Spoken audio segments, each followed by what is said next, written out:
नमस्कार। एस्ट्रोटिक्स.com में आपका स्वागत है।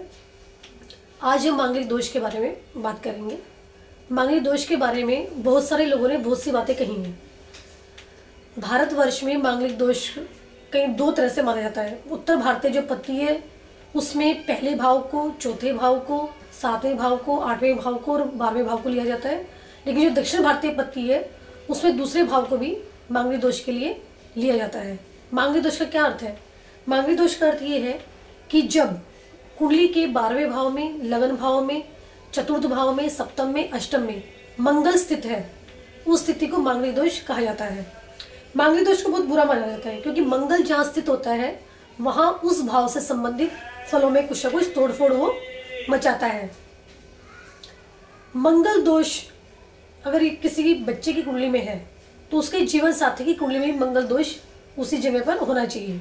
जैसे लड़की की कुंडली में मंगल यदि लगन में स्थित है तो लड़के की कुंडली में मंगल जो है लगन में ही स्थित होना चाहिए, तब उसे हम मानेंगे कि ये कुंडली सही मैच कर रही है। लेकिन अगर लड़की की कुंडली में मंगल लगन में है और लड़के की कुंडली में चौथे भाव में या किसी अन्य भाव में, चौथे में, सातवें में, आठवें में, 12वें में, उसको हम सही मैचिंग नहीं मानेंगे। लेकिन होता क्या है कि अधिकतर जो ज्योतिषी हैं वो मंगल कहीं पर भी है, बस वो सीधा ये बोल देते हैं कि नहीं आपकी कुंडली तो मैच कर रही है, दोनों के मांगलिक है और आप इस शादी कर सकते हैं, जबकि ऐसा नहीं होना चाहिए। तभी विवाह के बाद जब ऐसे लोगों की शादी हो जाती है तो विवाह के बाद उन्हें काफ़ी सारी परेशानियों का सामना करना पड़ता है। यदि लड़के की कुंडली में या लड़की की कुंडली में जिस स्थान पर मंगल है उसी स्थान पर सूर्य, राहु, केतु या शनि स्थित है तो ऐसी स्थिति में मंगल दोष का कैंसिलेशन हो जाता है, मतलब मंगल दोष खत्म हो जाता है।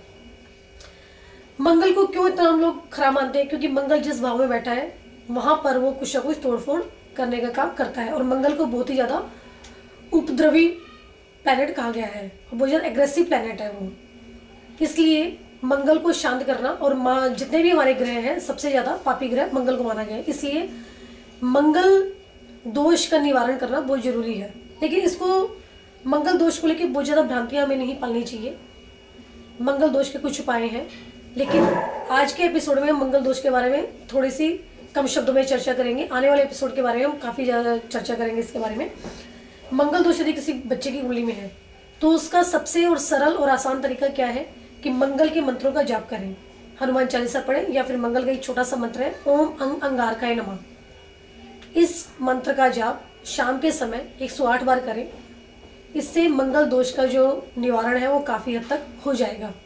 वैसे तो कुंडली में जो भी ग्रह है जिसको जो काम दिया गया है उसने अपना काम करना है, इसलिए किसी भी दोष को लेके घबराना नहीं चाहिए। विशेषकर जो मांगलिक दोष को लेके हवा बना हुआ लोगों के बीच में, उससे हमें बिल्कुल भी घबराना नहीं चाहिए।